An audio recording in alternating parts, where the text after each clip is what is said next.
Welcome back to the channel. Day 2 of the trusses and the sheathing. And as you can see, majority of the house is already done. So the back, they started sheathing from the back, and then the front, and then they'll do those reverse gables, which are right here. That's a reverse gable, and that's a reverse gable. So it's a gable end. It's a gable end, but the main gable of the house is right there, and the other side, it's got that one. So these are called reverse gables. So these they'll start doing tomorrow. Once they sheathe the main roof here, right there, that'll give them enough room to. They're just gonna walk on it and then do a stringer from the peak there to about that point right there, and snap their chalk line where the valley is gonna go right there, and set their rafters up that way. I'll go up right now. I'll show you some details. But as we're doing the sheathing, let me get up a little bit higher. As we're doing the sub fascia, which is just a 2x4 right there, that's called the sub fascia. Anything that's below the finished fascia. And then I'm putting right away my finished fascia. I have a 1 inch, true 1 inch by 3.5 inch fascia board. It's compressed board, primed, that we're putting right away there. That way we can, once the roofing starts and the drip edge, that'll be all set. I won't have to slide that underneath. So before putting those sheets up, we lowered it actually by 1/2 inch and nailed it in order for the OSB to cover that inch thickness. So let's go inside and get up on the ladder and go up on the roof, and we'll show you some details over there. Got some more 2x6s by 10s and 12s. That's for the rafters that are gonna go on those reverse gables. Let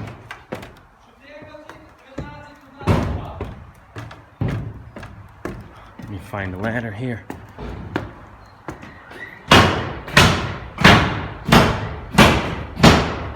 So this is what it looks like inside right now. Got a table set up just to do all the cuts, and then let me get up this ladder actually.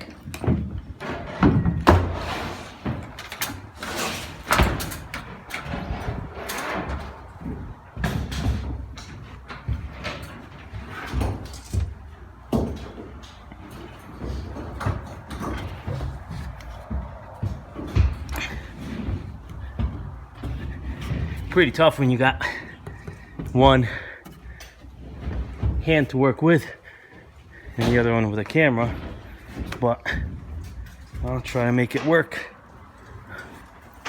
Get up here.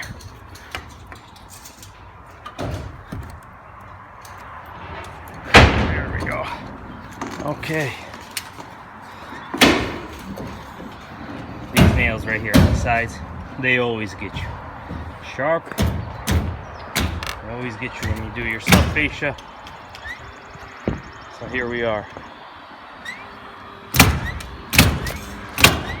The reverse gables right here that I was talking about. That's this girder truss here, double truss, that about 8, 9 trusses hang on with thick joist hangers right there. You see how many holes those joist hangers have? I think, let's see, 3, 6, 9 holes on each side. And then in addition, 4 holes diagonal into a truss, through the truss, and to the girder truss. So that's what 9 of these trusses hang on in order to get this reverse gable. So there's going to be a valley on this side right here, from that point up to this point, and then right there, going this way.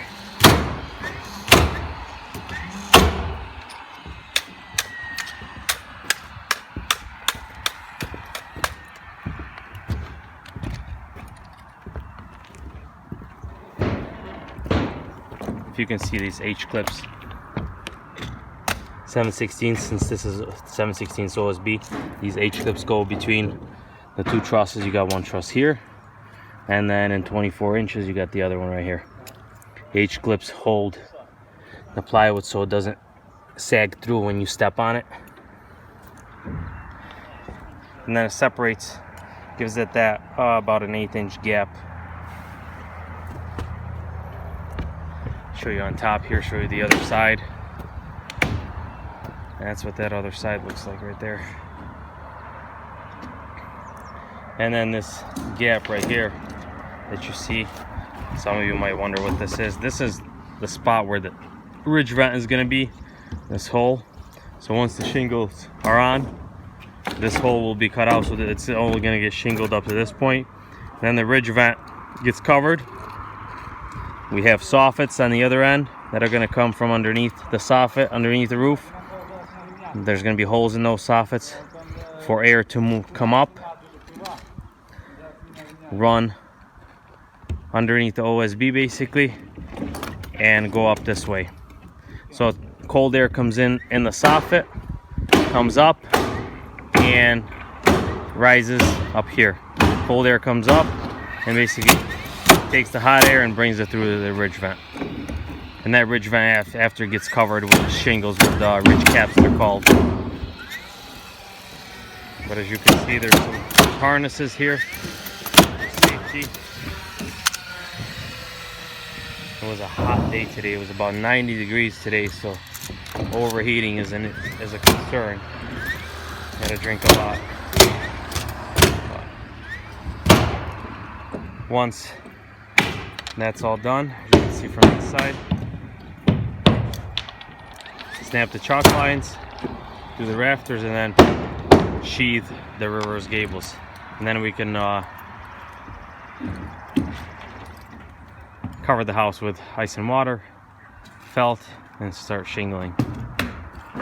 Maybe we'll do it on one day first, the ice and water and felt, that way we get it dried in case rain hits, and then shingles another day. But maybe we'll do everything right away.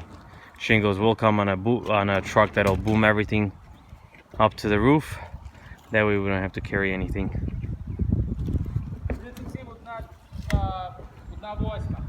That's all my trim board. At one point I bought a bunch of it and was actually selling it. Was trying to sell it, nobody was buying it.